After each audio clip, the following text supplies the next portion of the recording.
శనివారం రోజు ఈ ఒక్క వ్రతం చేస్తే కష్టాలు తగ్గుతాయని చాలామంది చెప్తారు. కానీ ఆశ్చర్యం ఏమిటంటే కొందరు ఇది శనిదేవుడి వ్రతం అంటారు, మరికొందరు మాత్రం వెంకటేశ్వర స్వామి, లక్ష్మీ అమ్మవారి వ్రతం అంటారు. అసలు నిజం ఏది? మీరు ఎవరికి చేయాలి, ఎలా చేయాలి?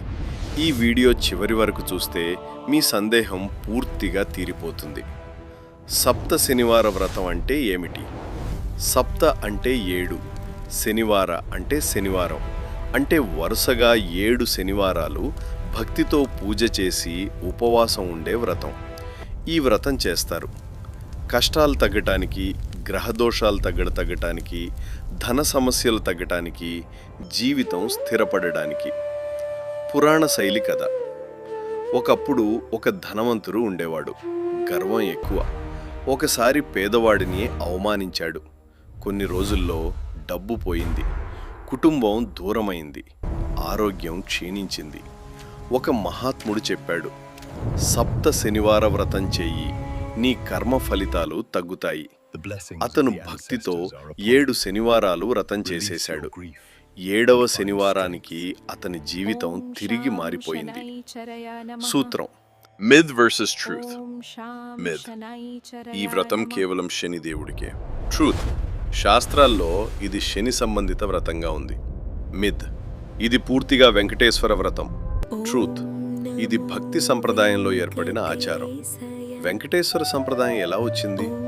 దక్షిణ భారతంలో ముఖ్యంగా తిరుమల వెంకటేశ్వర టెంపుల్కు భక్తులు వరుసగా 7 శనివారాలు వెళ్లి ప్రార్థించడం ఒక విశ్వాసంగా మారింది.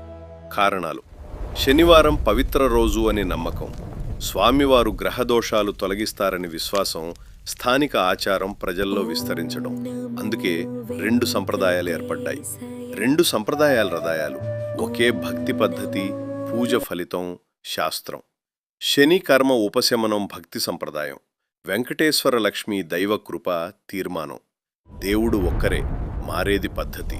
వ్రత విధానం: ఉదయం స్నానం, దీపం వెలిగించడం, మంత్ర జపం. మంత్రం: ఓం శం శం శనైశ్చరాయ నమః 108 సార్లు. దానం: నువ్వులు, నూనెలు, నూనె, వస్త్రం. భోజనం: సాయంత్రం తర్వాత సాత్వికాహారం మాత్రమే. 7 శనివారాలు, 7 ప్రత్యేక పూజలు. 1 సంకల్పం, వ్రత ప్రారంభం. 2 దీపారాధన, దోష నివారణ. 3 దానం, పాప పరిహారం. 4 జపం, మనశ్శాంతి. 5 సేవ, పుణ్యం పెరుగుతుంది. 6 నియమం, స్వభావ శుద్ధి. 7 కృతజ్ఞత పూజ, వ్రత సంపూర్ణ ఫలం. చేయకూడని పనులు: అబద్ధం, కోపం, అన్యాయం, మద్యపానం, మాంసాహారం. ముఖ్య నియమం: మనసు పవిత్రంగా ఉండాలి. శని పరీక్షించే దేవుడు, విష్ణువు రక్షించే దేవుడు. ఈ 2 శక్తులు కలిసి మన జీవితాన్ని సరిచేస్తాయి.